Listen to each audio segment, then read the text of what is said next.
Let's start, and I'm going to present myself a little bit. Here you can see myself teaching in my university, okay? Um, who I am and why I'm here. As I say, my name is Javier. I'm teaching Spanish in Washington and Lee, and I'm originally from Spain. I've been 4 years and a half already in the United States. I came here in 2015, and since then I'm teaching all levels of Spanish in Washington and Lee. You can see in these two pictures that I upload. One of the things that I love the most is teaching and being outdoors, and I feel very lucky to be able to do both at the same time in my institution. Okay, and you can also see that students have both analogic tools. One of the students is writing in a whiteboard. Okay. Okay. Yeah, I will speak louder. Okay. Do you hear me now better? Let me see if I can go up with the volume. Fairfax County, you hear me now? Well, yeah, cool. Thank you. Sorry, okay. Sorry for my volume. So I was saying that I try to engage my students in a classroom where they have both digital, new technologies that you can see with some students have the laptop and also analogic. I like the old style. I don't think that they should be conflicting, and that's what I will try to transmit you here today. Okay. Um, so let's start, and I'm going to talk a little bit about the goals and objectives of this workshop and what I'm trying to do.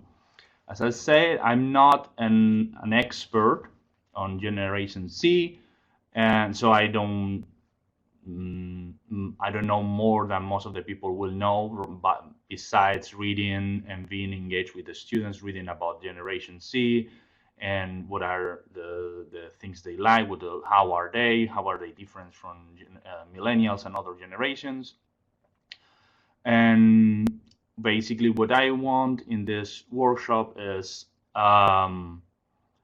give you some ideas and also receive some ideas from you, and I want you to share ideas that you also have about best ways to teach our students. Okay, so if at any moment you want to write something on the chat and talk, please feel free to do so. In the past, I know that we allowed the guests to record themselves and talk themselves, but it's a little bit difficult with so many people doing that. So I will ask you just to do it on the chat, and I can read your answers. I also have prepared some Menti activities where you can give your opinion or write, so we can do that as well. All right. So we need to find a definition for Generation Z. Okay, and most of the scholars will agree in general terms, but some people will disagree with the specific issues regarding to the generation. When did they start? In which year? When they end? What are their characteristics? If it changed country by country, across cultures, is something that we have to consider. Okay. We have to understand how was teaching before millennials and Generation Z, before the internet and other technologies came to arrive to the daily life, and how is teaching to these new people. Okay, and once we understand both concepts, then we can go ahead and talk about what to do, what are the best ideas and practices for the classroom and outside the classroom as well, because a big component of the new education will be outside the classroom. Okay, and then I will address two questions that are related with the Generation Z, but can they apply to any kind of a student, that are how to make world language relevant, and how do we make students speak in the second language or target language most of the time. In my case, Spanish, and whatever you are teaching, French, German, Russian, okay? And then at the end, I want to have a conclusion with some questions, discussion. Of course, you can be critics of my presentation. You can complain about that if you don't like. Please, I'm happy to discuss any issue with you. Okay? All right. Let's go first and about what is GenSet. Okay? Who are they and how are they? I have prepared Menti, and now I'm going to take you to that screen, and let's see if that works. Okay? And I'm going to ask you which words will you use to talk about Generation Z. Okay? How well you know them. So I think if I go here and share, let me see, like bots share and share for, you should be able to see the code for Menti, right? I don't know if you see it. Please let me know if you see. Okay, yes. If you see the screen and the code. Hello? Yeah, Prince William County is typing. Yes, all right. So once everyone is in Menti, you will have to write a code. The code is 93848075. I'm going to write it here as well on the chat, so you can just copy and paste 475. Okay, that's the code that you will have to click, and you have to go to menti.com. Okay, you can do it in your phone, in your iPad, or on your computer, doesn't matter. Okay, and once you do that,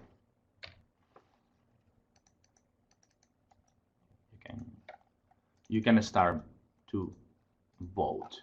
I give you 10 spaces of 25 characters each to write words that can define Generation Z. Okay, so you can work in the groups you have for each institution and write as much words as you can. There is not you have a limit of 10 words actually, but I think it should be enough.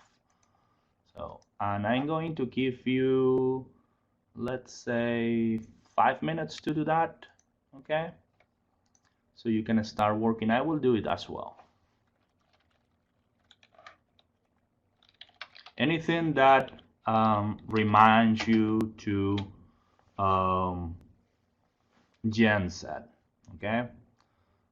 Anything that, any word that comes to your mind when you think about your students.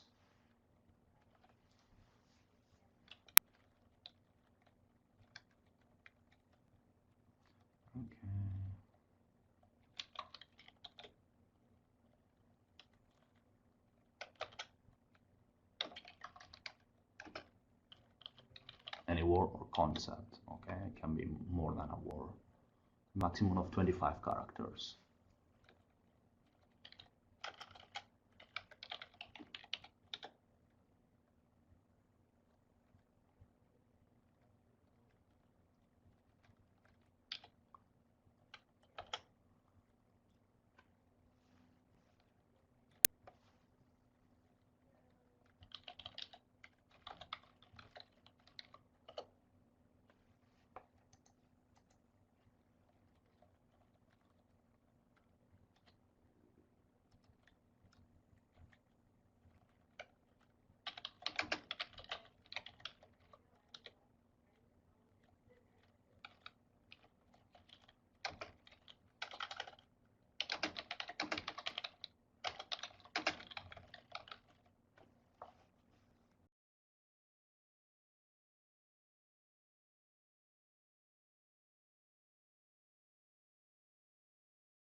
You need to sign up. You need to, no, you don't need to sign up. You need to go to menti.com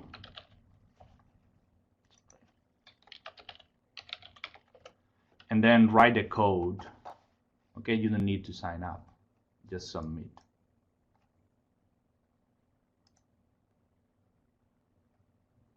Okay, I should be able to.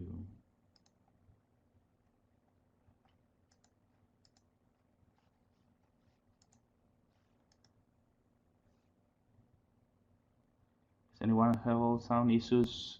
Christopher Newport University, do you hear me now?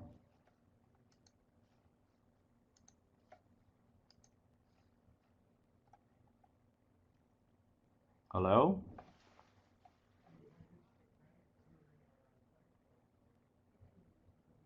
We hear you. Okay. Well, seems that Christopher Newport has some issues. How is everyone working in the Menti? Do you have any problems with that?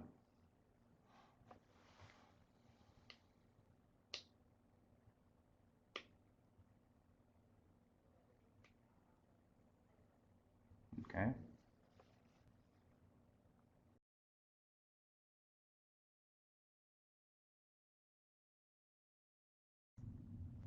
We still have 1 minute and 20 seconds to finish the voting.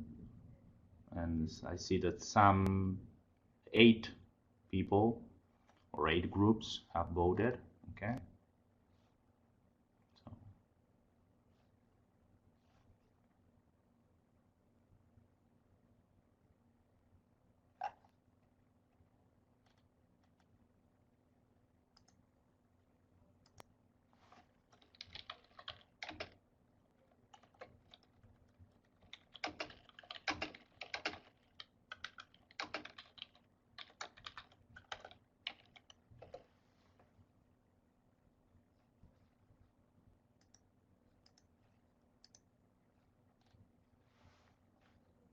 Okay, half minute.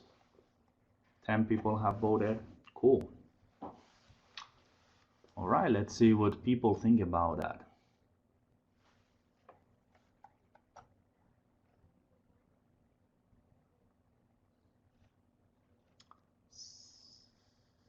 Almost done.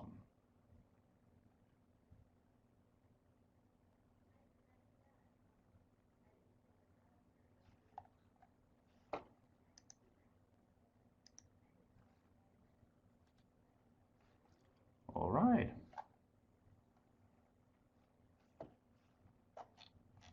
Perfect. Let's see the results. How can I see loading a screenshot? There we go. Okay, anxious, accepting technology and title. I like that. busy, needy, screen. Screen is a great word. To the young, obviously. Well, yeah, outspoken. Cell phone. Cell phones had so up. Bored easily. That's a big issue for all the educators, right? Competition, stress. Competition, stress. Okay. E-generation is one of the other words for uh, the generation Z. Phones, cell phones are, yeah, liberal. Okay, they tend to be more liberal than past generations. That's true. Each generation tend to be more liberal than the past. Digital fearless. Okay, technology savvy. Changing, work sporadically. Creative thinkers, world citizens, post millennials, schedule, secluded. Wow, interesting.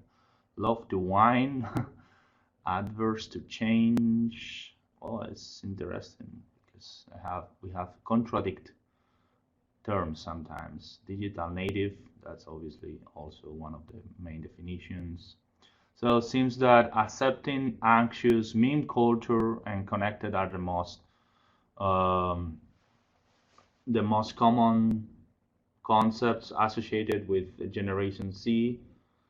Meme focus, meme culture appears some different uh, different ways of saying the same. Google, okay, good. All right. Well, that's what we have in mind, right? As teachers, but other people have also things and say. I'm gonna stop sharing that word cloud, and then we'll go back to the PowerPoint. Okay. So, who are they and how are they? They obviously uh, experts on demography have different definitions and characteristics to explain the Generation Z. I'm going to play a video which is focused on the difference between. Can you share the slides with us? Yes, I'll do it at the end of the, once the workshop is finished, I will share it with you, okay? And I also copy all the references and the works I check, okay, including academic art, papers and really cool web pages where you can find more information as well, tools for teaching, okay? Um, so I'm going to play a video from YouTube that explains the difference between millennials and Generation Z. As I said before, I myself I'm a millennial, although a little bit let's say a little bit special because generations also change by country. So in America, I will be clearly a millennial, not as clearly as I will be in Spain. But in any case, I think we are all kind of familiar with millennials. They were our past students, but maybe we don't understand a lot the difference between millennials and Generation Z. So let's play the video and then have a short discussion about what the video says about about the difference between Gen Z and millennials. Okay. All right. Let's see if I can share again. And I need you to, can you share this now? Okay. I need you to see, to let me know if you can hear the video well, okay? Is made possible by Wix. If you are ready to create a website, head over to wix.com/go/infographics to try out one of their premium plans right now. Sorry for the advertising. Also referred to as Generation Y, are the generational also referred to try out millennials. Okay, there we start, okay? If you don't hear, please let me know, okay? I'm gonna switch off the camera and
Millennials saw firsthand how social media revolutionized the way in which we communicate. They were pioneers in the digital age, witnessing the birth of smartphones, instant messaging, and internet searching capability. Generation Z were born into this tech-immersed society and so have a very different perspective. Number 5. Face-to-face or digital chat. All this technology has also had an effect on how these generations differ with communication habits. And 74% of Generation Z say they prefer to communicate face-to-face with colleagues in the workplace. As we just mentioned, millennials pioneered many of the digital... Okay, sorry about the technical issues. It seems that we had some problems, so I'm going to start, sorry about that. I'm going to start the video again from the beginning, and if some people don't have sound, please let me know. Okay, sorry about that. Video is not working. So we're working now. I'm putting back. Okay. Categorized as people born between 1980 to the mid-1990s. Millennials are also sometimes referred to as echo boomers due to a major surge in birth rates in the 1980s and 90s. Okay, did everybody watch and listen to this part of the video? Yes, Fairfax, yes. Okay, Pennsylvania, yes, yes, yes. Okay. Okay, cool.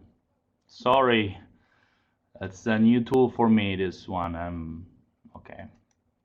So I'm going to start it again from the beginning, and then we all can watch it and hear it, okay? Once the branch says yes, okay, cool. All right, you ready? Generational group who millennials, also referred to as Generation Y, are the generational group who follow Generation X and are typically categorized as people born between 1980 to the mid-1990s. Millennials are also sometimes referred to as echo boomers due to a major surge in birth rates in the 1980s and 90s. Generation Z, or Gen Z, is the generational group that came after the millennials, born between the mid-1990s up to the mid-2000s. Generation Z is also referred to as the I generation, iGen, or post-millennials. How do these generations compare? That's what we'll be looking at today, in this episode of the infographic show, Millennials versus Generation Z. Though these two groups sit side by side on the generation ladder, the expansion of the internet and the leaps that have been made with the digital revolution has seen them exposed to a host of different experiences. Add to that the influence of parents from different generations, and we have plenty of scope for differences in attitude and behavior. We've reviewed what researchers have said, so we can bring you our list of 10 ways these generations compare and differ. Let's take a look. Number 1, attention span. Generation Z processes information faster than any other generation, including millennials. They live in a high-tech world of constant updates, and having grown up with access to apps such as Vine and Snapchat, their attention span is likely to be lower than that of millennials. A study showed that while only 4% of millennials and older generations believe 13 is an okay age for owning a smartphone, as high as 18% of Generation Z members think it is an okay age. Number 2, multitasking. A short attention span is not always a drawback, and what Generation Z lack in focus, they make up for in their multitasking capabilities. Generation Z can work on a school assignment on their computer and do research on their tablet, all while taking notes. And in the evening, they will often sit in front of the TV watching a movie, at the same time chatting with a friend on Facebook from their phone or laptop. It's head-spinning stuff. Number 3, independent versus collaborative. 71% of Generation Z say they live by the phrase, if you want it done right, then do it yourself. Generation Z tend to be more competitive and will adopt a do-it-yourself mindset in personal or professional activities. And when it comes to workspaces, 69% of Generation Z would rather have their own workspace than share it with others, whereas millennials would opt for a collaborative working environment where they can team up with their colleagues. Number 4, the digital pioneers. 40% of Generation Z say that reliable Wi-Fi is more important than reliable bathrooms. And according to Pew Research, only 14% of US adults had access to the internet in 1995, but by 2014, 87% had access. Millennials saw firsthand how social media revolutionized the way in which we communicate. They were pioneers in the digital age, witnessing the birth of smartphones, instant messaging, and internet searching capability. Generation Z were born into this tech-immersed society and so have a very different perspective. Number 5, face-to-face or digital chat. All this technology has also had an effect on how these generations differ with communication habits. And and 74% of Generation Z say they prefer to communicate face-to-face with colleagues in the workplace. As we just mentioned, millennials pioneered many of the digital communication tools which revolutionized how we do business. But with Generation Z preferring a more personal approach, maybe they are the ideal generation to strike the right balance between online and offline workplace communications. Number 6. Optimistic vision. A 2016 survey conducted by Lincoln Financial Group tells us that Generation Z are far more optimistic than the millennials. 50% of Generation Z say America is heading in the right direction versus 42% of millennials. 64% of Gen Z have started researching or talking to others about their financial futures by age 13. And after they've started having those conversations, 95% of those making financial plans feel optimistic about their future in general. Number 7. Convenience over brands. Accenture research tells us that Generation Z love tech-driven, fast shopping experiences like one-hour delivery, activated shopping, and in-store kiosks. Brands are less important, and they'll happily switch retailers who are better at providing these services. And they see shopping as a social experience. They like to consult friends and get opinions on products. They can be unforgiving when leaving reviews for retailers and are also twice as likely to consult YouTube as millennials before making a purchase. Number 8. Different ways of learning. 75% of Generation Z say there are other ways of getting a good education other than the traditional route of going to college, according to Sparks and Honey research. And Generation Z has the beauty of hindsight on their side to see how things panned out for their counterparts. Many millennials now have large student debts and have been left questioning whether it was worth it, with 44% of recent college grads employed in jobs that do not require a degree. Number 9. Tolerance. Millennials tend to be more tolerant than Generation Z, as they have generally encountered more situations in life where things have the potential to go wrong. For Generation Z, it's all about getting the job done, and problems for them usually mean it's time to look elsewhere. As an example, if Generation Z experience a technical hitch when making an online purchase, it's unlikely they'll visit that store again, whereas millennials will be more lenient and likely give the store a second chance. And finally, number 10. Social influencers are today's celebrities. Generation Z are more likely to be browsing YouTube than sitting in a movie theater. 63% of them say they prefer to see real people than celebs in their ads. So it's pretty obvious we've probably got a large percentage of Generation Z viewers here at the infographic show. But whether you're Gen Y or Gen Z, one thing is for sure, you need money. Do you have a job that you hate and want to start a side business for that hobby you've had since you were a kid? Wix can help you get started with a website. Maybe you also want to start a mailing list or have a custom email address. Wix can do that too. Wix is an amazing platform for anybody, whether you're a complete beginner, a business owner, a professional designer, or even a professional website builder. You will never have to worry if your website is safe. Okay, I stopped the last part of the video. Is basically advertising, so we don't need it anymore. Are there problems for Washington only? Old Dominion, no. I think this should be your problem. I guess everyone else is watching the video and hearing it well. So what I'm going to do is, since I'm sending you the PowerPoint as well, you can watch it after you receive it. Okay, I'm sorry for that, but I don't know what happened. And I asked the people on the Global Discovery Laboratories here, and they say that the problem should be yours. So do you hear me now, Old Dominion? Hello? I don't know if Old Dominion is present. Okay. Well, in the meanwhile, what can we compare with what we have seen in the video with our our words or definitions of Generation Z? Is something that you disagree with the video? Some of the people want to write something. I don't know if you agree, disagree. There are some things that I think are true, some things that I don't really agree with, and some other things I don't think they're exclusively from Generation Z. So the video says at the beginning that their attention span is limited. I don't know if you all know what the average attention span, how they measure it. If people can write it, can guess, somebody can guess what's the attention span according to most of the research that has been done. Okay, Prince William County Schools is writing. I agree. Multitaskers think they can do 3 things at one time. That's a great answer, Bedford County. Yeah, even 5. So apparently they can be in 5 screens at maximum at one time. I think it's something that I don't know how can they do it. If it's true, it's impressive.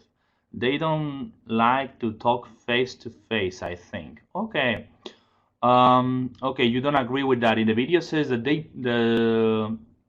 the research, according to the video, says that they prefer 51%, I think, of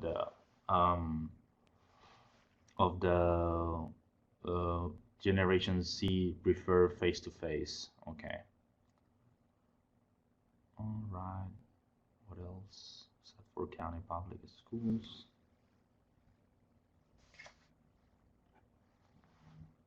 Multitaskers. They want to be here. This is important to them. Yeah, that's true. I agree with that. Okay. Somebody else wants to share an opinion on the video.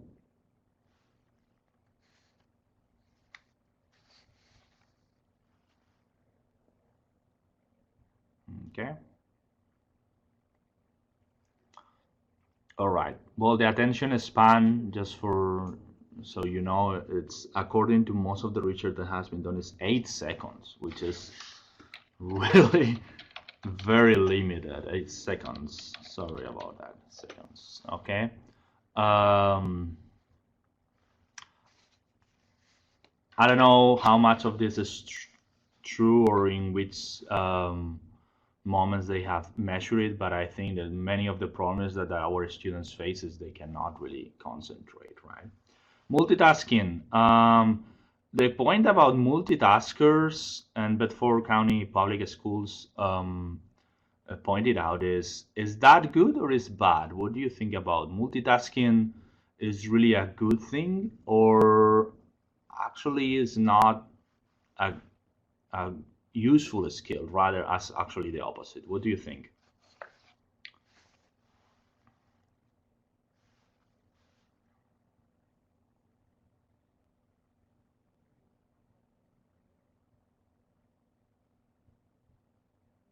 Okay, good. Okay. Good. Prince William County says it's good.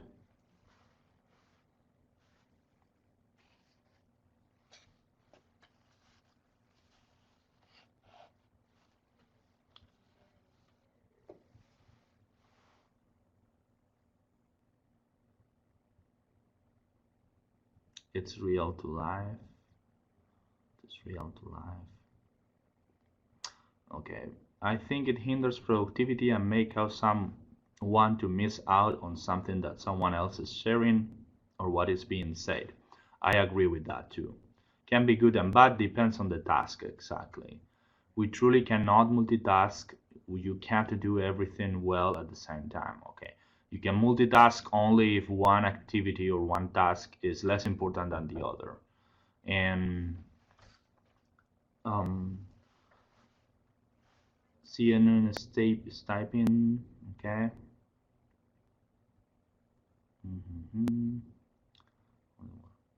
We truly cannot. Okay. All right.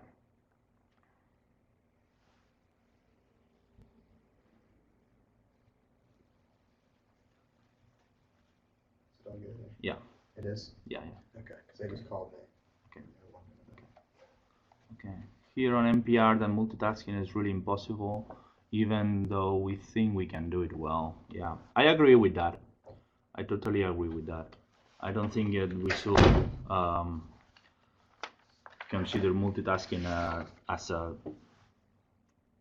really a skill that the students need to develop unless we actually, I think, not that, I think we should let the students know that they focusing in only one thing is good. That's how it should be. Okay. All right. Then they said in the video, they said that they're digital pioneers. I don't really agree with that because I think that digital pioneers are mostly the millennials, and even before the last represent the last the younger generation X are the real pioneers in digital age. Um, the generation C are actually they were born, they are natives, digital natives. That's how most of us will describe them. Okay. Okay. All right. Other things that they talk about is that they have different ways of learning, and the video mix a little bit that with the problems that both millennials and Gen Z are facing and will face regarding to what college represents for them, and if it's really worth it to pay a big amount of money to get a college degree, right? Um, Obviously, they trust less in traditional education, and it's something that I think we should take in consideration when we are talking about when we are thinking about our students. Okay, what do you think about different ways of learning? Is any opinion about that? I don't think there's really a big difference on learning rather than the use of internet, but I think it's a different approach to education, which is really changing.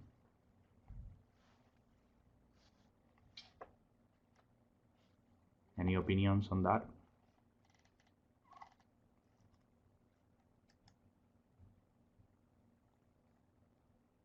Right. All right. Okay, so let's go back. Oh, James Sam is typing.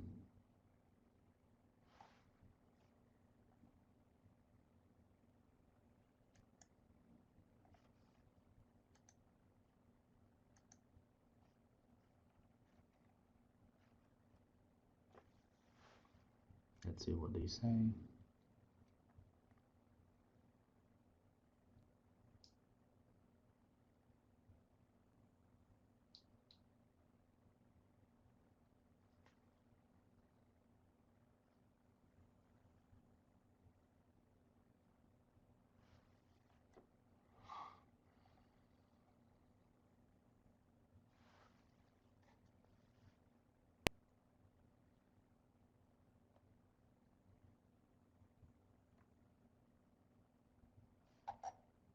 All right, James, James Town, stop typing.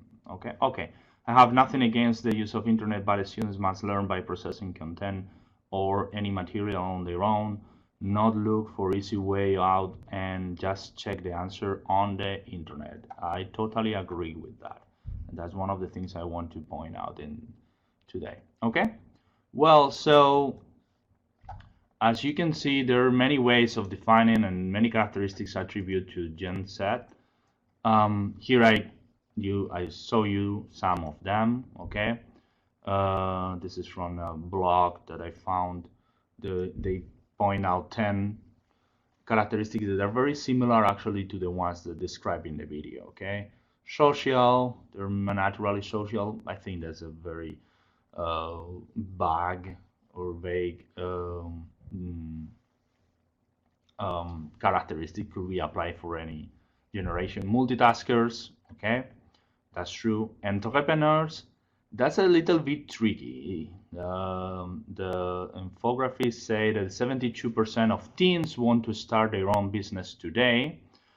Well, that's true. Okay, that's bigger, as a higher percentage than the millennials. Millennials who wanted to start a business when they were teenagers were 62%.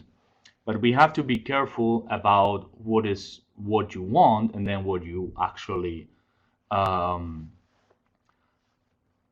can do. Can you guess what's the real percentage of millennials with their own business in the US? Because it's not as high. Maybe somebody can give an estimate? Will be a little bit surprising. what is the percentage of millennials who are self-employed?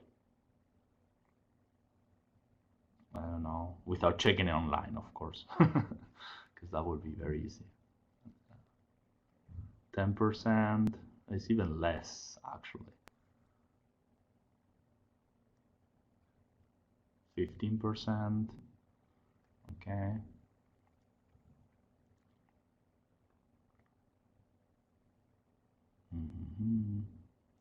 Well, I have to tell you, I check, and by 2014, it's only 2% of millennials who are self-employed. Okay, it's really low. It's really low, but it makes sense because to start your own business, you need money, and young people in general have less money than older people. So, and as long as you go to the Generation X is 7.6%, and baby boomers is 8.3%. So makes sense. Okay, so we have a 72% of teens who want to start their own business, but most of them, even if we actually think that many of them will have their own business, most of them won't. Okay, they will be employed by other people. Okay, educated. Okay, they're going to be one in two will have a college education, even if they don't trust in traditional education as much as other generations. They actually the the estimation for the future will be that half of the generation said population will have a college degree, and that's higher than any other generation in the history of United States, and it's growing everywhere. That's true, all around the world. Okay, not only for America. They say they're philanthropists. Okay, there's something that it wasn't discussed in the video, and I don't think that we find any word on the ones that we pop up. Okay, digital natives is something that again appears interactive.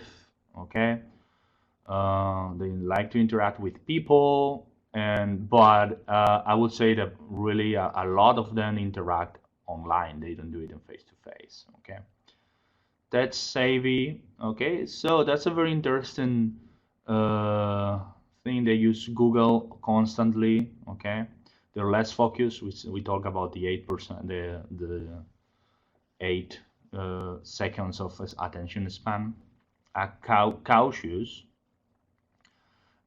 This is interesting. They tend to be the video say they're more optimistic than millennials, but then what the research has found, and they're more cautious, especially when sharing their data online, which is surprising. I was kind of surprised thinking that they are actually more aware of privacy issues online than millennials. Okay, well, so you can also find more information online about Generation Z. Okay, it's very important to know our students, obviously, and how are they. And I just give you that so you can have a look on that when I share the presentation for you. I also you can also click and okay, copy the link and have our research on you. Something we talk about, the university educated. Okay, a comparison with the baby boomers, same things that we are constantly hearing all the time, that the Generation Z are more visual, whereas baby boomers tend to be more verbal. Okay, so they have more problems processing written information and to read. In the workforce, obviously, they do still a small percentage because many of them are still in school. The countries with largest number makes all the sense of the world is India, China, and the United States, just because they are the most populated. But this is a very interesting thing. When they are talking about life stages, okay, at the bottom of the presentation. So The 20th century, let's say, parts of your life will be childhood, and you become a teenager, and then you are an adult, right? If before the 20th century it was only childhood and adult, you were either a child or an adult. There was not such a thing as teenaging. There was people, obviously, puberty existed, but not teenaging as a social construct. But now we have childhood, we have tweens, there's something in the middle, then teenagers, then after teenagers, uh, then there's the young adults. So that's something also that is changing. The lifespan is bigger, as also people tend to live longer. So we can divide the the parts of the life in a more and more periods. And it's also interesting for those who are college educators, as myself, and considering that our students are not adults, but they are also not teenagers. Something that for me is a little bit strange. I always consider that once you go to college, you're adult, fully an adult. But well, today things change, and maybe we should treat them as what they are, young adults rather than adults grown up, total fully grown ups. Okay. Anyway, have a look on that when you get their presentations. Oh, sorry. So, what is different in Gen Z versus previous generations? Just a review. Okay, Gen Z is the generation that we are teaching now. Millennials is people like myself, born between 1980s and 1984. The generation before is the Gen X, and the baby boomers, who are the ones that are retiring or already retired, those who were born right after the Second World War. So the main difference, what do you think it is? We talk about that in many things, but actually, are they really different? I think there's only one thing that is really different, and millennials could be included in that. Okay, so I don't know if you want to write something on the chat. What is the real difference in their lifestyles and our lifestyles, if I would say, because I can be included as well as a millennial.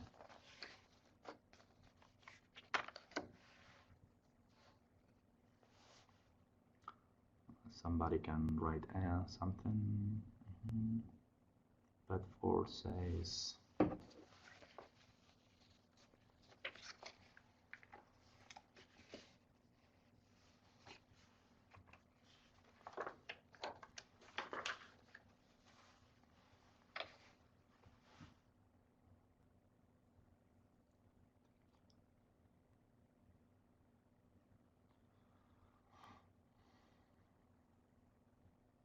Right.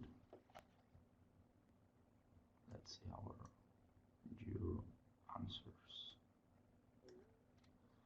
Patience, the ability to wait for something. Gen Z wants instant gratification. Okay, I agree, but that's not what I think is the main. I think all young people want instant gratification. Everything got affected with the increment of technology. I think that's the point. Yeah, I agree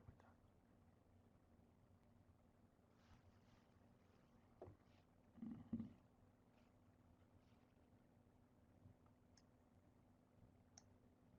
that. Yeah. So as Prince William County Schools pointed out, it's technology actually, especially when it comes with internet, okay, and what we can call the miniaturization, if may I, of internet, okay. The idea that we can, I don't know if you see my phone, the idea that we can have internet here in our cell phones and not in a computer, so we can bring it everywhere, okay.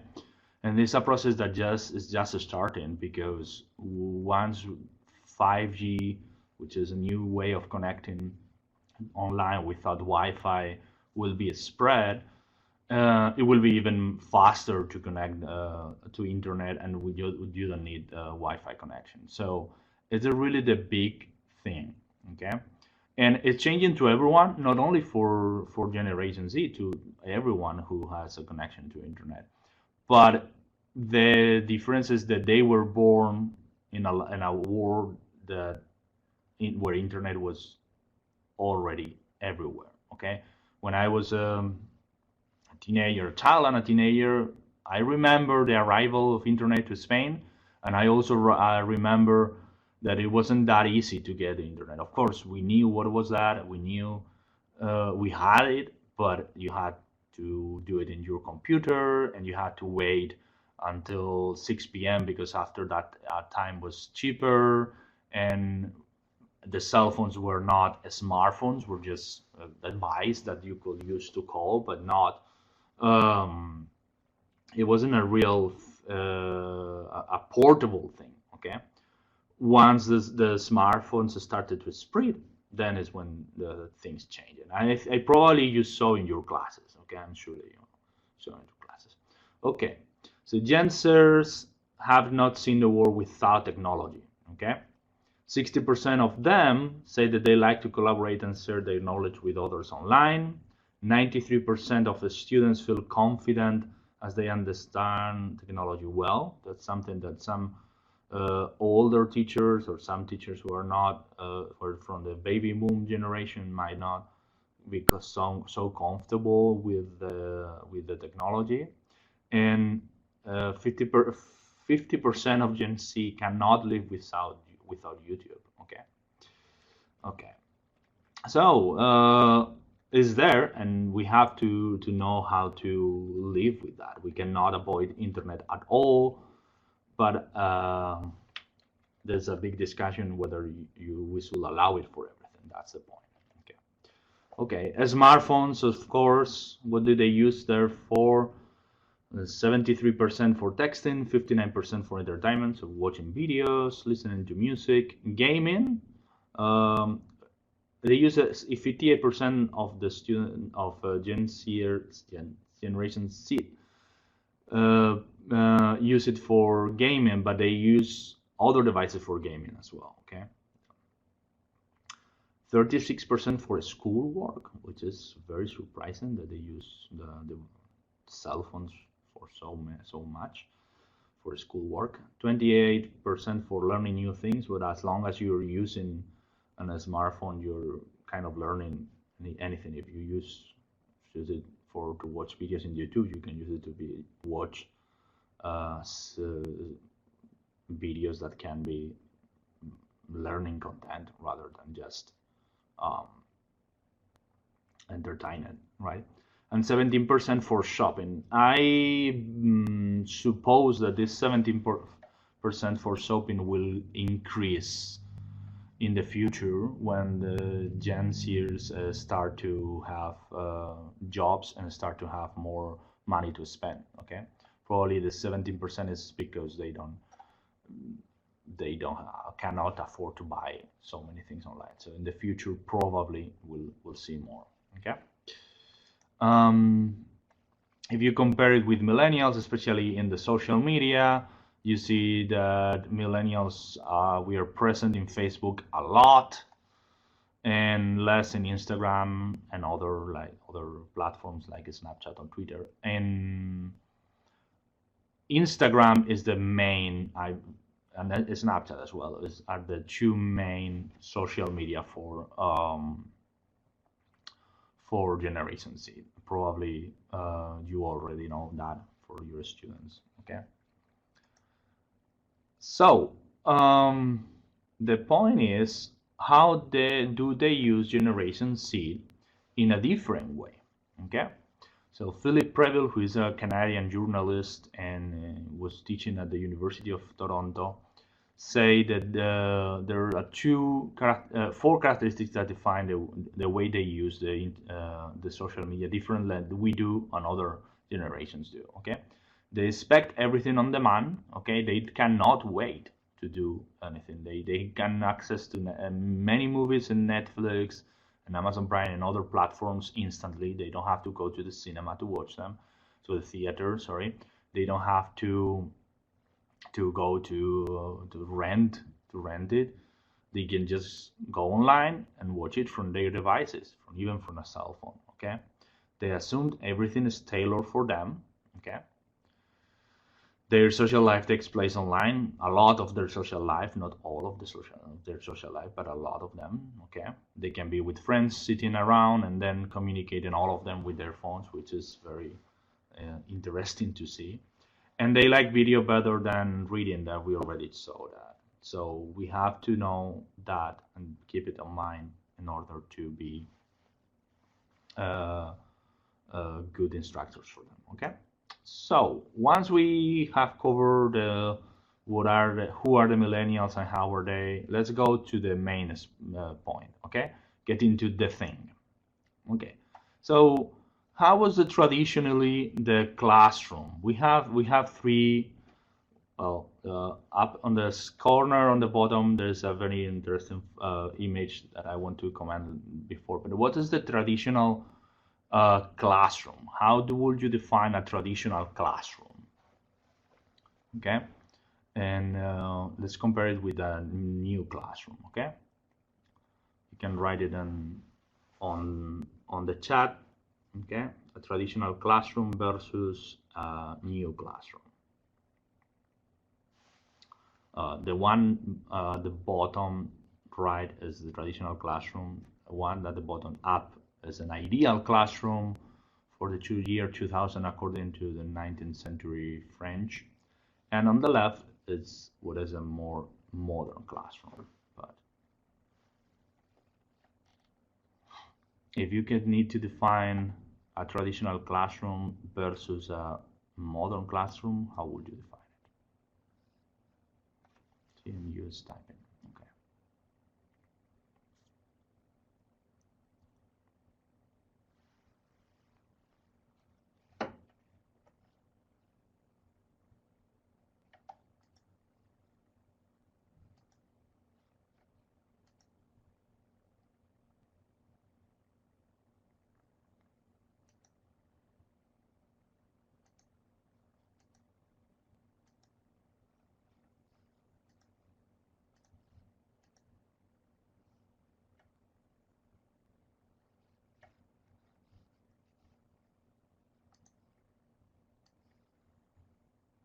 Teacher center, expert, imparting knowledge.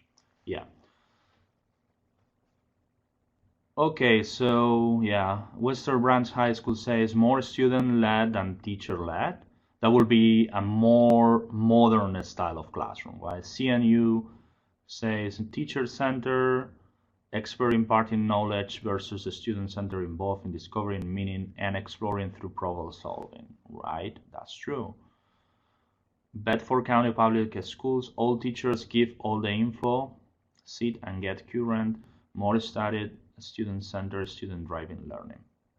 Yeah, that's the traditional definition of both, the old style and new style.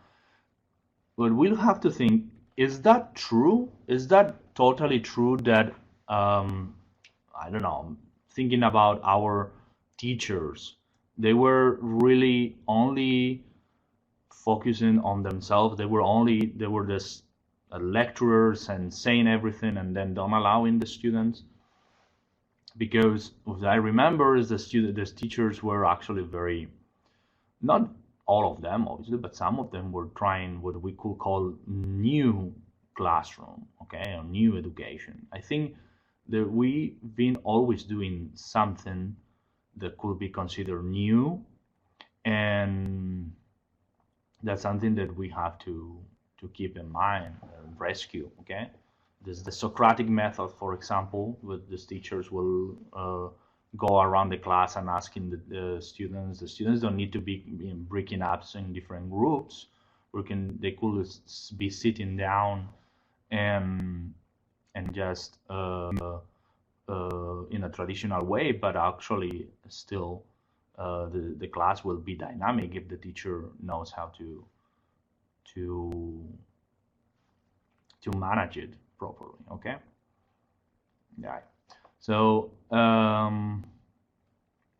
the ideal of a classroom today will be like the one in the left. Okay, we have different groups. We have students with computers, okay, but still we have some more traditional things like a small whiteboards, okay, different spaces to learn. So we have tables, but also for to working in groups, but then facing to the big glass outside, which has other students working individually, two teachers, which is very interesting, right? Two teachers.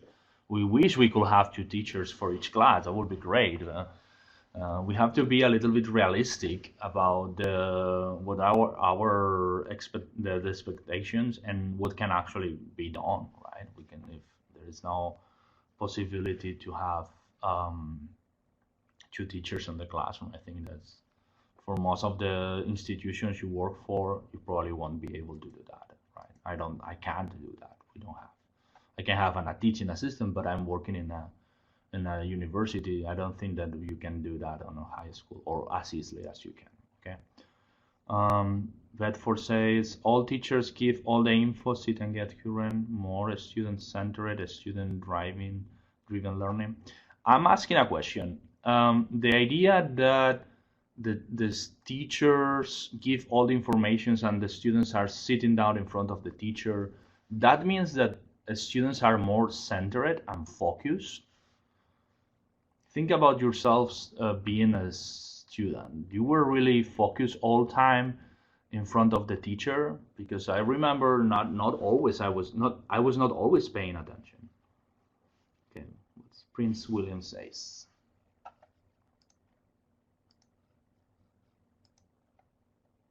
No, we don't think so. Yeah, I agree with that. So, attention problems were always a big thing and I guess every teacher in the history of education has been complaining um, about the attention, the lack of attention of their students. Okay, so we shouldn't be so catastrophical about the 8-second um, attention span. But anyway, all right. So I want to ask you problems that we have found while teaching them. Okay, let's do another Menti, and this time, what happens? Why I cannot? Okay. Let me see what happens. Why I cannot go to this. This time I want to ask you three main problems that you have faced teaching Generation Z. Okay, only three. This time it's only you're only limited to three words. Okay, or three concepts. Let me think. Let me see if I can actually copy. Why I cannot do this? Okay, and I'll let you know the code.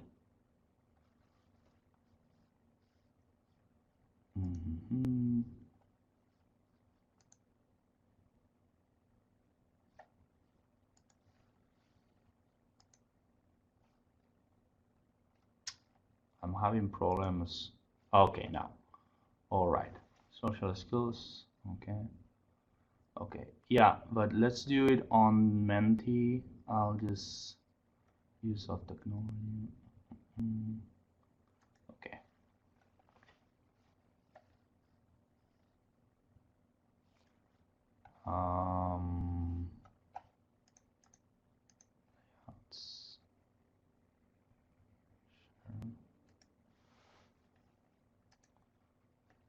All right, now you should be able to see the code. Okay, it's 927583. Okay, you go there and write it. Okay, menti.com again, and then 927583. Okay.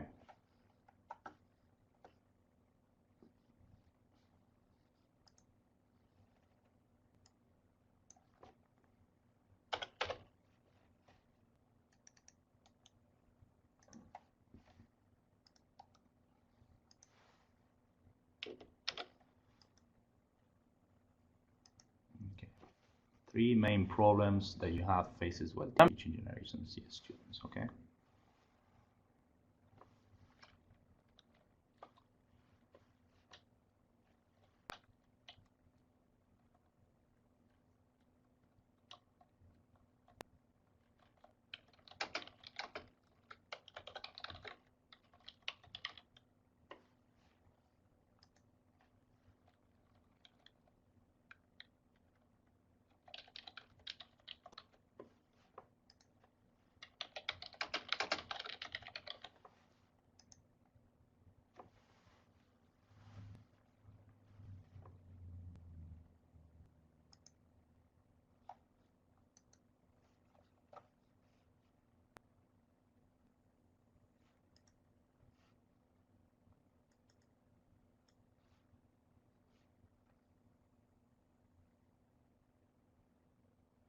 3 people have voted.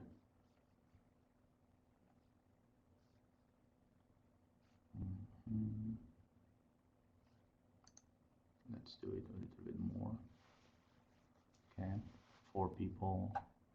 Going to give you, oops, sorry, a little bit more of time. 5. Don't listen, disrespectful. Okay, being on their phones, that's a big issue. Okay, low frustration and tolerance, lack of knowledge, lack of interest, attention, no filter.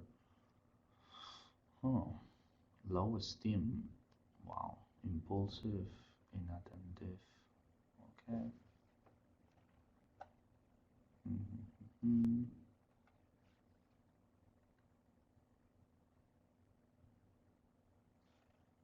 Okay. I don't know if somebody else is still writing something. Or we can go to comment and to discuss these things. Okay, 6. Willingness, low esteem, inattentive. Phoneophilia, I like it. Good. Nomophobia, which is actually the opposite, right? Being afraid of of being without your phone, right? That's the opposite of phoneophilia, the dark side. Right? Good. Okay. Attention span. Socially overwhelmed. Okay, that's very interesting. I might ask you to explain some of the things that you're saying because they're very, very interesting.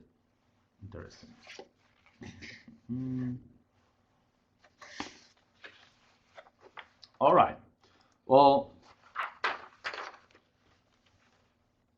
what's going on? Upgrade. Oops, sorry. I cannot see the real. Okay, so you have attention, lowest esteem, lack of knowledge, disrespectful. They are very disrespectful. Need for technology, misuse of applications. That's a great point. Okay, low frustration tolerance, being on their phone. So technology issues, technology-related issues are very common, apparently. Phoneophilia, attention span, no filter. All right. Okay, social skills. All right, low frustration tolerance. So, I don't know who wrote where is it? Socially overwhelmed. Can somebody explain it? I don't know exactly what do you mean, but I kind of understand. But if you can explain it better on the chat, that would be great. Okay. Longwood wrote that. Socially overwhelmed. We wrote that. Cool, Longwood. It's a great point. I think it's something that we need to hear about. But if you could explain a little bit better.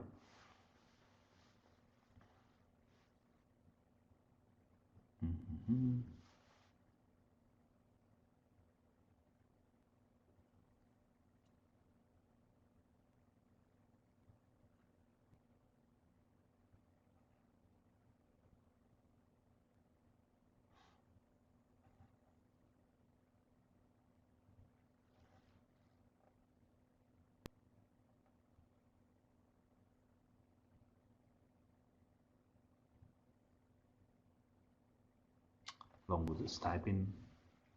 I agree with most of the things that you have written. So, students have a lot of never-ending expectations. Okay.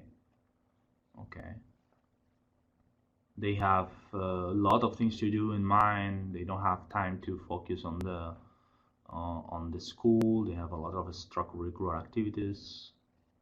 I agree with that. And okay.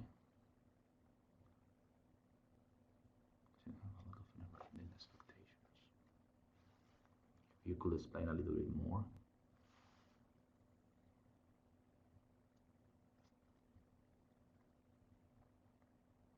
They don't want to appear stupid, overwhelmed, too many expectations. Okay, that's a great point. Okay.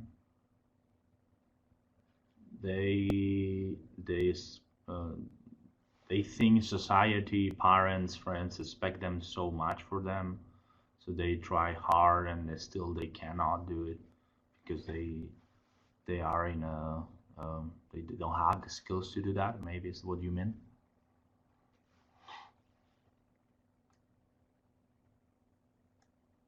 Yeah, society expects too much from of them. Yeah, I think that's true. I think that we have put the minimum and very high, and many students can deal with that. That's true. I agree with that. All right, good. Very interesting points, all of yours, guys. Let's keep going. So, what is important to address is what can we do? Okay, we have discussed all these problems. We told that we don't have they don't have attention, that they are not tolerant to frustration. So whenever they fail, they have a desperation. Okay, they need constantly to check their phones. So what I will always recommend is uh, think about what do you think you will be it will be more effective. What do you think will be more effective, and what has worked in the past? So whenever an activity works, try it again. Why not? I mean, that's how we all learn about that. So my students will love an activity, and I will try to repeat it constantly, um, in a different way, adapting to the topic we are covering at that time. Okay. So some solutions people have found, and they're very controversial. So I want you to discuss that because I agree with some of them, but not for every specific situation, every level of if you are in middle school or high school or college. Um, I don't agree that you have to do it always, okay? And I think some of them we are already doing it, and maybe they don't work as well as we would like to. But okay, so some solutions people have found allow them to use technology. That's a very controversial, and we're going to do a debate later, yes or not, about technology. Okay, embrace personal devices, so they're both together connected. Allow them to use their phone. Allow them to use the technology. I have a student who told me in class, well, if you let us use our phones, then we will not use them as much as we do because it's something that is not forbidden. That shocked me a little bit, and uh, it took me a while to understand what he meant. And I still don't allow them to use their phone on the, on the classroom, but it kept me thinking a little bit. Okay, social community beyond the walls of the classroom. Okay, communication with the students online, via email, via other ways of communication. Be brief and use visuals. That's something that we've been doing. We as the teachers of world languages been doing for a while. Obviously, we know how important is using the visuals. Personalize their learning. That will be an aspiration, but we know that it's not as easy because we have many students. Some teachers have really a lot of students, and they basically cannot do it. Okay, it's not practical. Conduct office hours online.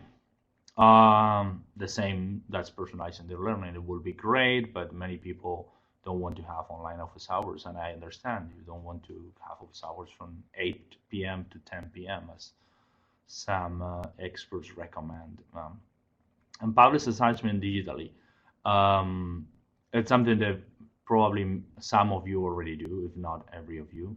I do it, and we use a online platform where the students go and work together. So, from all of you, um, which universities or institutions are using online platforms, whether they are free or the students buy the textbook and it comes with the textbook, who are you are actually working? If you can say yes, are you using uh, something like Sakai, or I don't want to say the names, but you know what I mean, Canvas, or something that comes with a textbook. Okay, we are using it in Washington at least, so I don't know about you, if you can say it.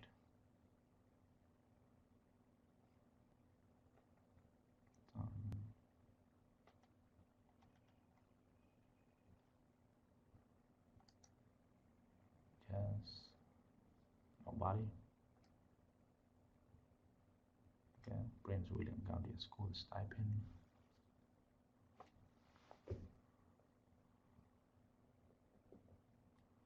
All right.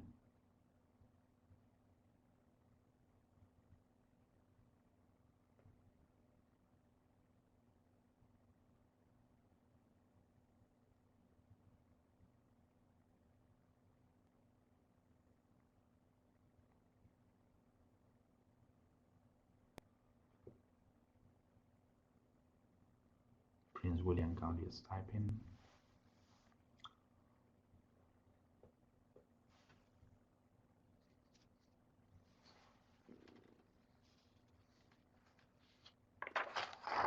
If you can say, if you want to say the name of the application or the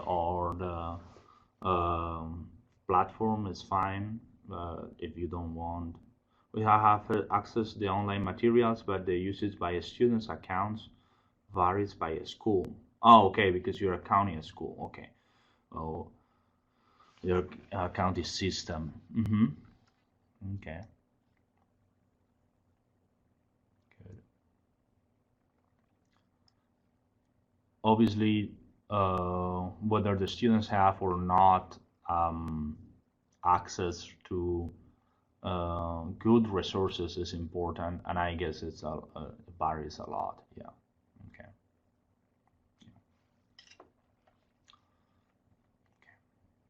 So now the great question, the big question here is whether or not outside, because I think outside most of the schools and the teachers are moving towards the yes, using technology, allowing the students to use technology to work in home and publishing materials online. I think there is more and more people who already agree with that. But the great question, and that's what I am going to ask you now, is if you allow or not the use of technology for your students, not the teachers, but by your students in the classroom. Okay, so, and this is a yes and no question. So once again, you have to go to Menti, and the code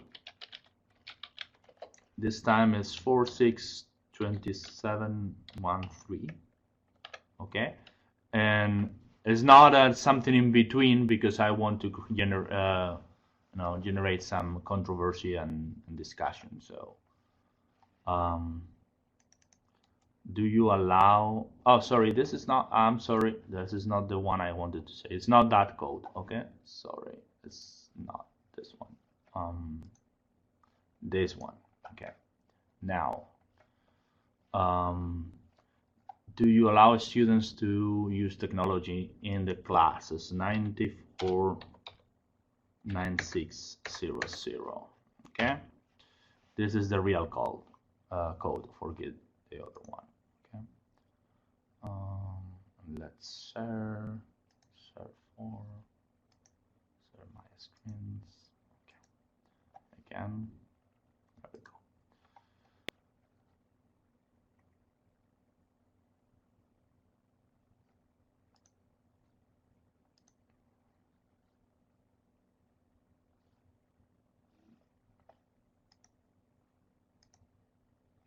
Oh, wow.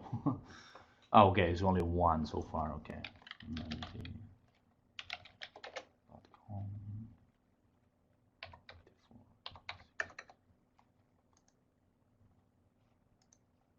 Option one is yes. Okay.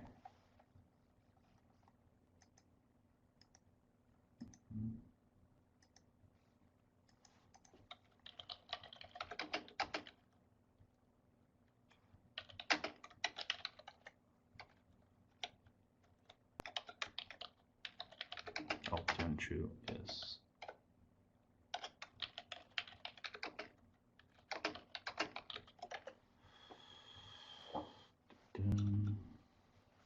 we can't access, but we say yes. Oh, why cannot you access to that?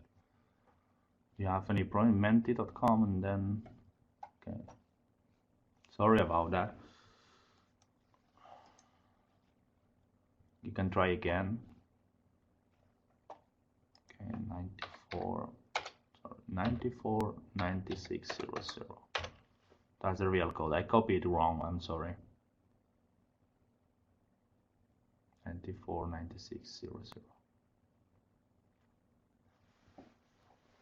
Oh, what is option 1? Option 1 is yes.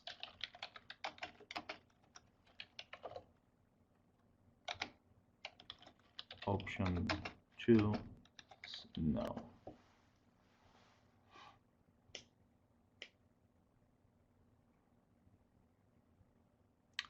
And I can tell you, I allow them, and I used to allow them to use any kind of technology, either computers, laptops, iPads, even their cell phones.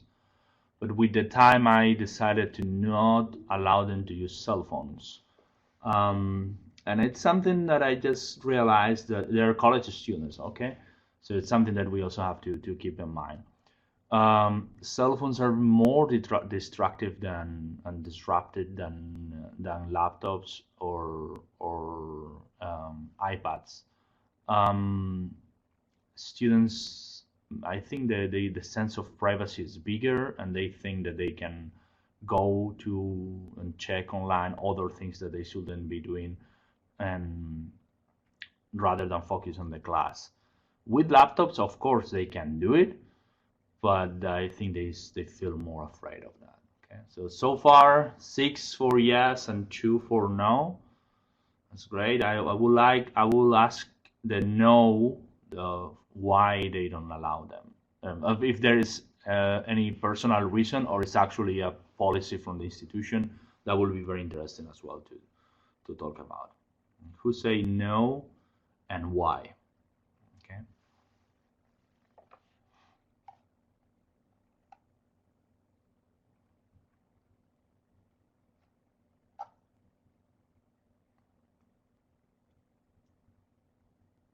We have 6 that say yes, 2 that say no, and those who say no, why? Why do you do that?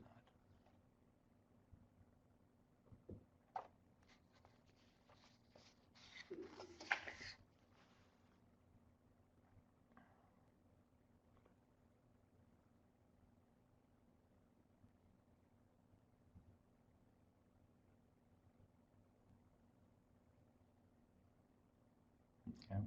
Is there any specific reason for not allowing, or is just because the principal don't want or the parents don't want? Which I believe there's the opposite, right? But in general, parents are pushing more to allow the students to have their phones with them.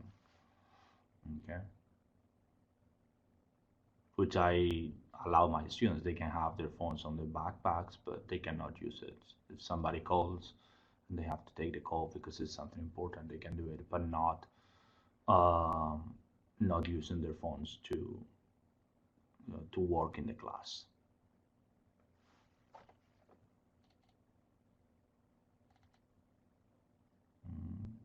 Okay.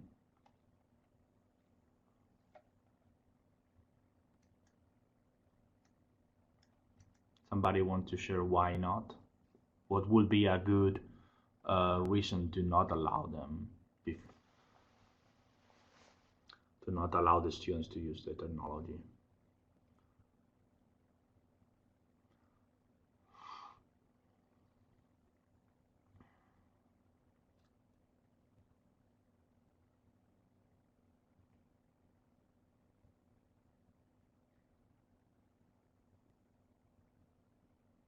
Bedford County is right in Chromebooks, yes, but not cell phones. Okay, yeah, that's more or less what I do.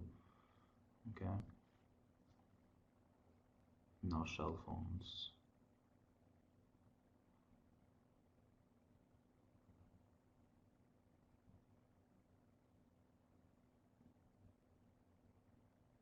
Okay, good. Yeah, right. Well, whether you allow it or not, the most important thing is to be strict about that. Okay, if you decided to not allow cell phones, never allow them, not even use them by your own, and be very clear on your syllabus or in your program the first day of the classes, what is allowed and what is not.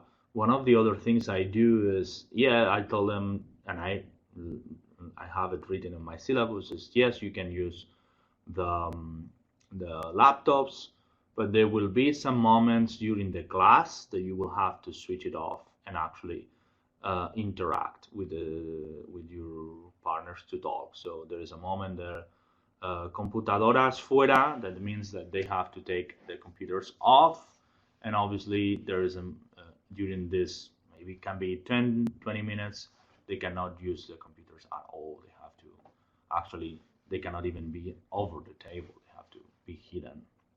Okay, and these moments of technology free, I think they're very positive for the students.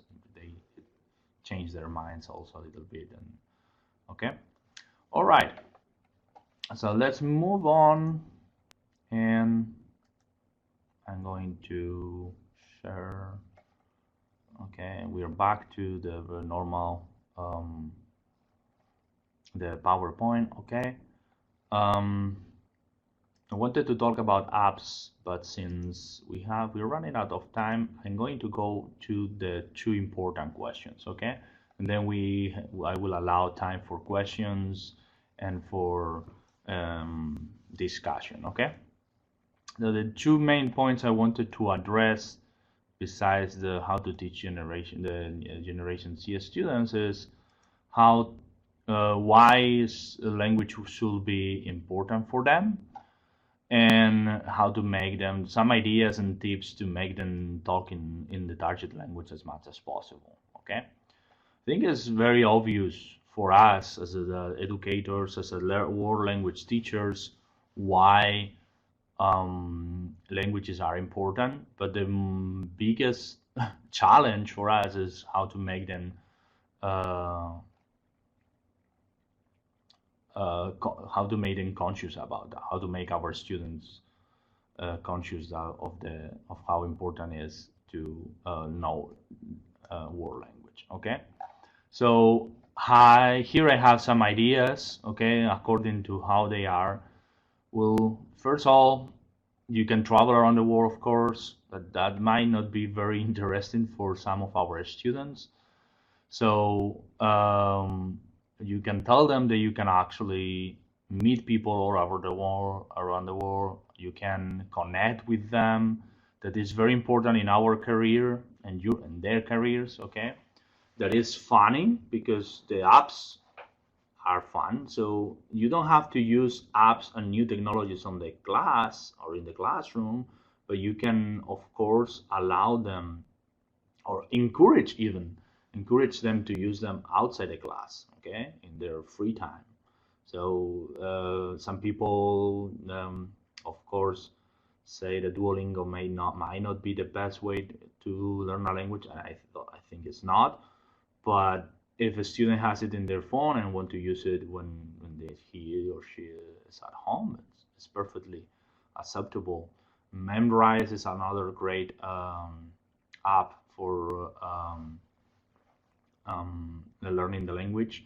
At the end of the presentation, I have a list of a lot of applications that you can use.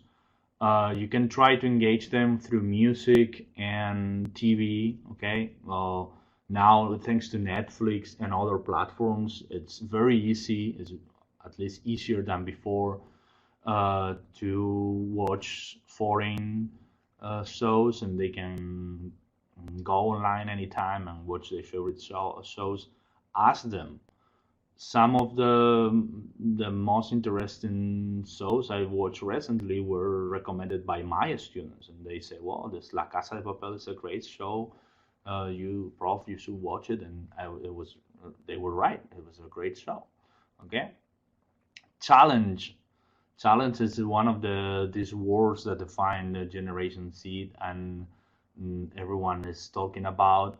You can tell them that learning a language is a challenge, and why not? And then the apps will play a big role on that, because apps, unlike being in class, apps don't have any grades.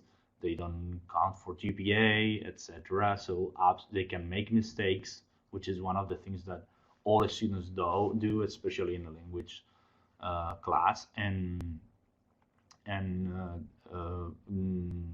consider the learning like a game where you can fail but come back is one of the possibilities that the technology opens for that. Okay, and music as well. Okay, I recognize that maybe Spanish teachers have an advantage because the influence of Latin music, and we have more so than other teachers of French or other languages. But I'm sure that you can find resources to show how cultural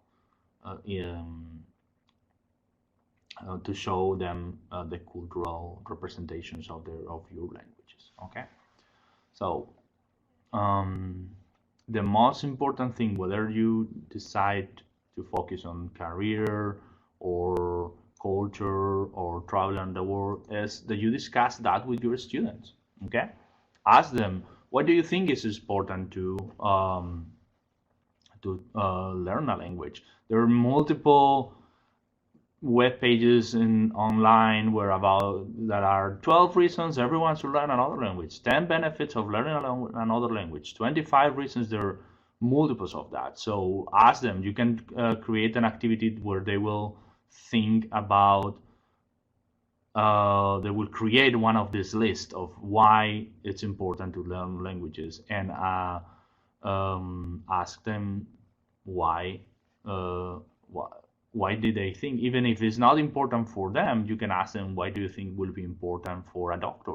Why do you think it will be important for a lawyer? What would you think will be important for your cousin? Okay, it's something that I do often with my students, and some of the answers are very, very, very interesting.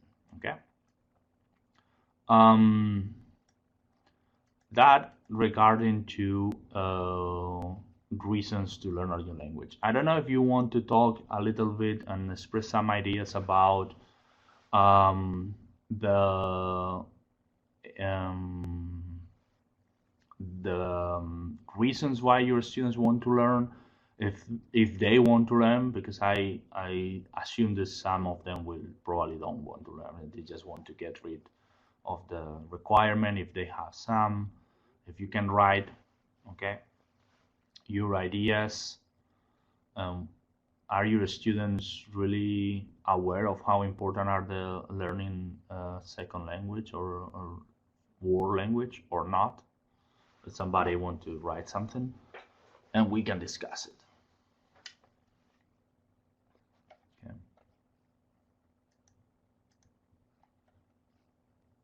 Why? I'm going to write it here. Why do you think, or how?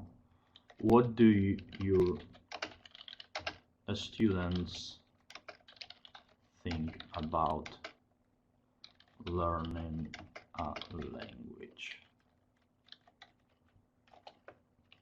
Do they think it's important?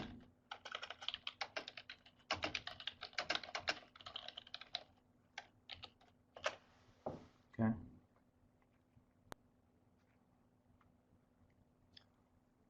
If somebody wants to write something, but for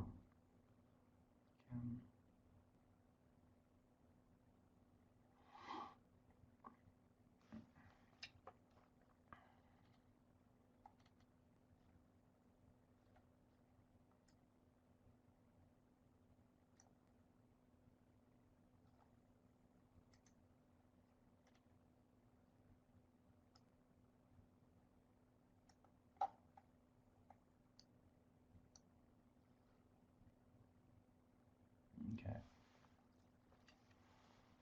Audio. Most just want the credit. There are few that really develop a passion and want to use the language to communicate and connect with others. Okay.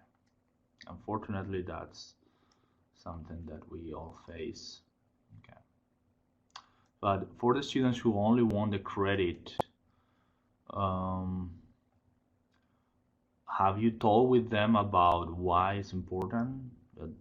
What can they do if they learn the credit? Okay, for requirement, but connect with business. Okay, I think we can use technology to help them create and connect and see more real world uses in their language. Yes, I agree with Belfort County.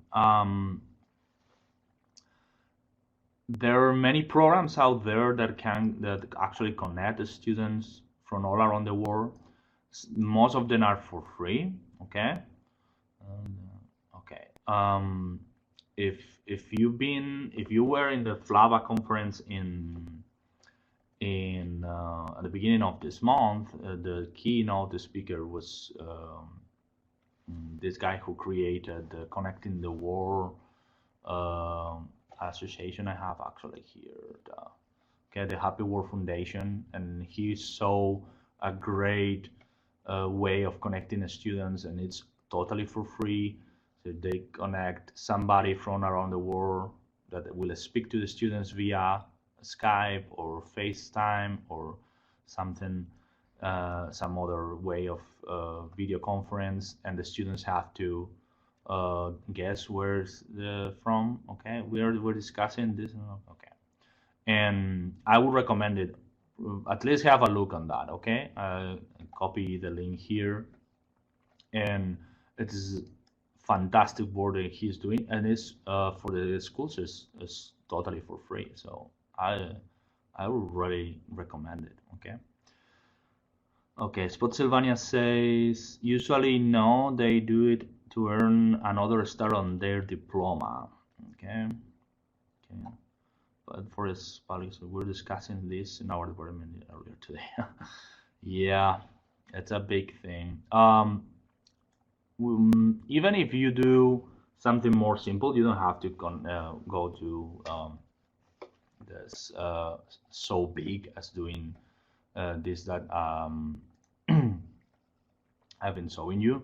One of the things that we do here in Washington LA is we have a connection with a school in Argentina where the students are learning English, and we have a video chat with them. So the students of Argentina speak in 2 minutes in English with our students, so our students feel more comfortable as well. And wow, these kids are also learning a language, and they face the same problems as we do. And then the next 2 minutes, they're talking about the same topic, but in Spanish with them. So sometimes it's not easy to find a partner, but I think you can try to talk with somebody you know outside and overseas, somebody who might be interested, because one of the advantages we have in America is that everyone in the world wants to learn English. So if you can find a school in France or in Germany or in Austria or in Russian where they are learning English, that it's very easy to do that and have a conversation with them in both languages. It's something that the students usually love it. The main problem actually for that is the only big problem is the time difference, to be honest. Okay. So that's an idea that we had, and I think is great. Okay. All right. And the second question I wanted to address is how to make students speak in target language or second language most of the time. Okay. So we've seen that they don't have attention span. We've seen that they are all the time focusing on technology rather than the class. But how can we do? So I will just talk a little bit about the main issues. According to ACFL, you all know probably that the target is 90% of the second language. Okay, this is the aim, recommends 90%. We know that many times it's not as easy as doing that. Um, Even if the teacher speaks all the time in the language, probably the students don't do it because they can be afraid, they can be embarrassed, lazy, they can be shy. Okay, but there are some tips that I would recommend you.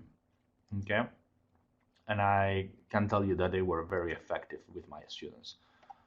Most of the people will say use visuals, have clear expectations, provide a list of frequently used phrases, the survivor words. Okay, how do you say that in Spanish? I have a question. Things like that. Very easy things at the first days of the classes. Also using gestures, circulation. That's what most of the handbooks of teachers would recommend. But what do I do in the class so the students speak in Spanish as much as they do? Okay. Of course, I speak in Spanish most of the time on the classroom. Okay, as soon as I enter in the classroom, I start speaking Spanish. Even before, if I see them around the campus, I talk to them always in Spanish the first time. I make Spanish as an item of the participation grade. So if they don't speak in Spanish all the time, or they don't try to speak in Spanish all the time, that affects negatively their participation grade. And that's something that seemed to work very well, is that they have to ask a permission to talk in English. Okay? ¿Puedo hablar en inglés, por favor? Is something that they learn the first day. And obviously, there's sometimes that if I'm explaining grammar and they don't understand, it will be easier to switch to English. But whenever they request that, they have to do it in Spanish. They have to ask for permission in Spanish to talk in English. Okay. I always give them positive feedback when they are using Spanish, even if they are doing it. They are talking just before the classes start, and they are saying "Hola, cómo estás?" and things like that before the class starts. I reflect that on their participation grade, and I give them really positive feedback. Okay, and this is something I'm started to do it now. It will be a syllabus in Spanish, okay, or in the language you will be teaching. At least a bilingual, even in the lower levels, having both languages on the syllabus will be, I think, at least they get familiar with that. Okay. Um, so what about you? What do you use? Which strategies or ideas you use to stick in the language, to stay in the language, to ask the students, and what is effective for you? I don't know if you want to write something. So, what do you do to stay or stick in the target language?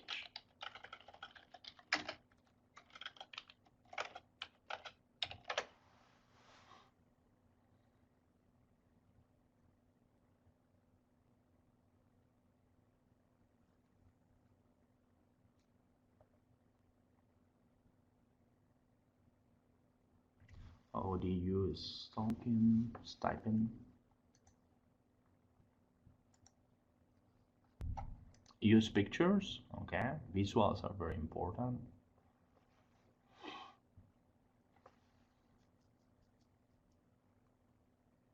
And now many teachers publish the most useful words and phrases in the classroom, post them on the walls. Unfortunately, I can't do that because they don't allow me in the university, but many people can do it. Many teachers I know. Giving supports vocabulary posted to help them to put sentences together. Okay, yes, that's what we use. That's a great idea.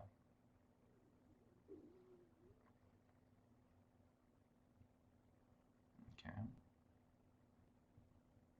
Student dialogues. Can you explain that a little bit more, or do you student dialogues? You mean like warm up, like have to talk a little bit about the specific topic at the beginning or something?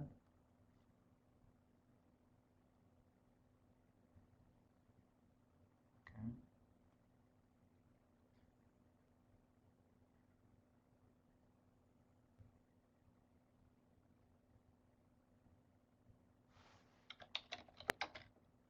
Provide organizers to help them.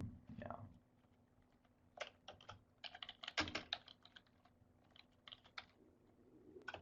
Can we explain student?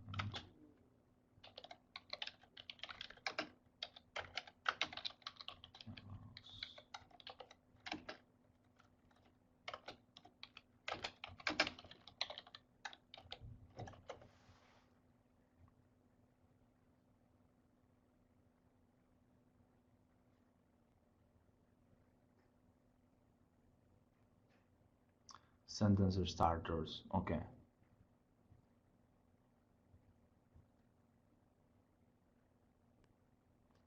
Pennsylvania County.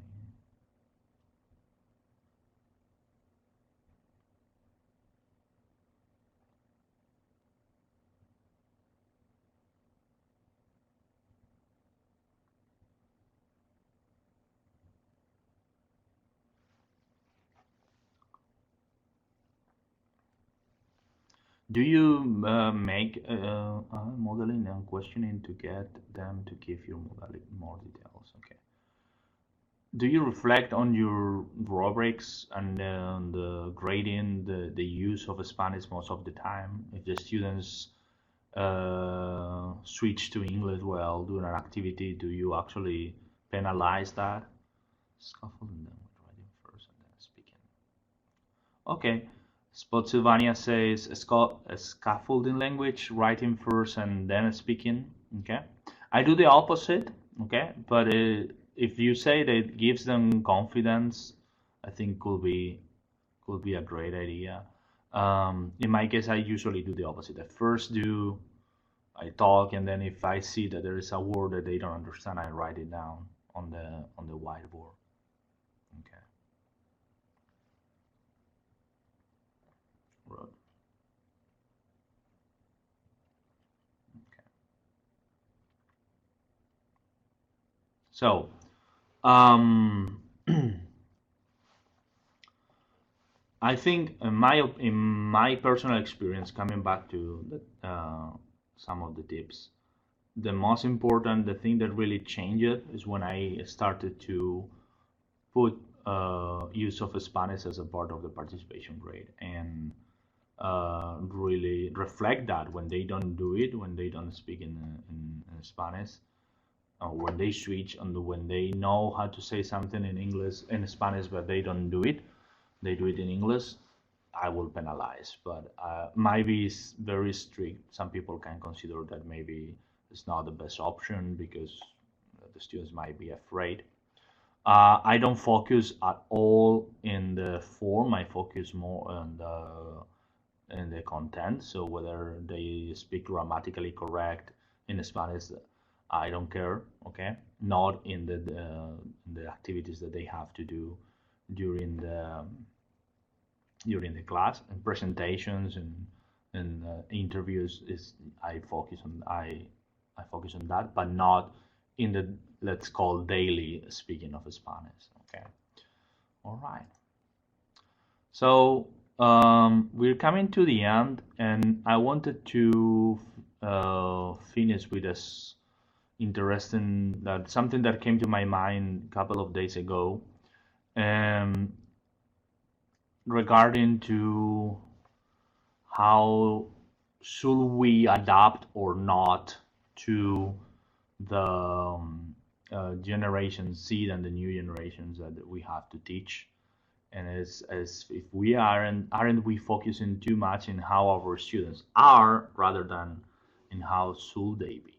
Okay, I think sometimes trying to adapt all the teaching styles to our students uh, doesn't necessarily mean that they are going to learn better. Okay, if their attention span is 8 seconds, maybe we need to change that rather than adapt our classes to the attention span. I don't know if you agree with that. It's something that I'm not really sure. It's something that just still considering, and I think that you should. I think we should all think about it. Okay.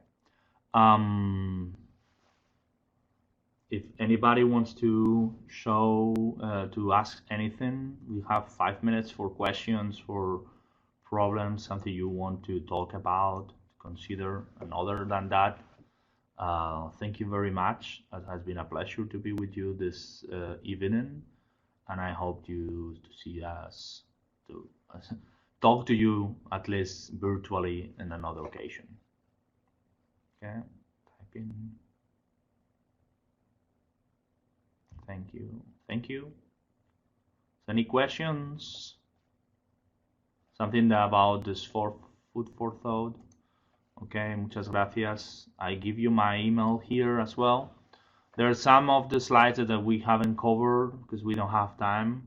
Okay, but feel free to write me anytime. Okay. Thank you. Lots of thinking about.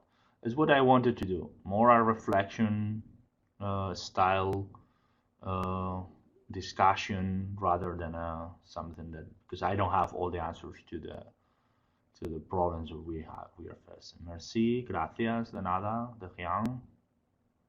Okay.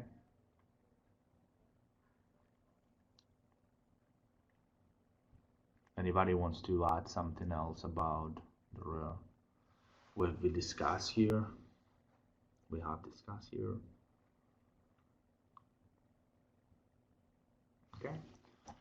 Thank you very much.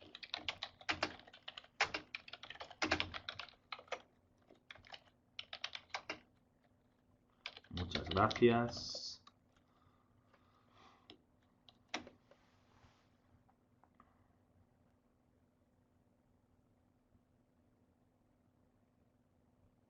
Mil gracias. De nada, Prince William County Schools. Okay. I'll see you soon.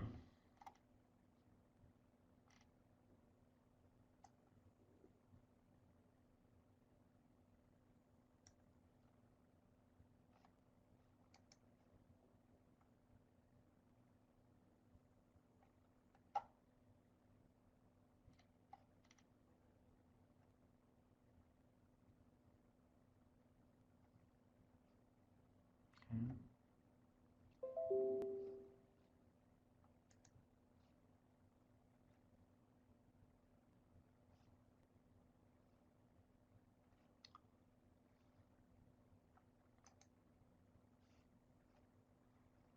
I'm not sure how to share the presentation on the slides, but I will talk with Dr. Kunder and see if it's possible to do it.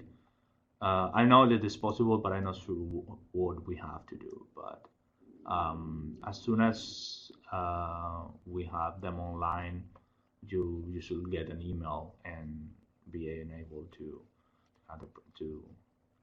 to check them. Okay. Especially, I think especially interesting are the ones related with the resources, okay, with learning tools, language labs, etc. Okay.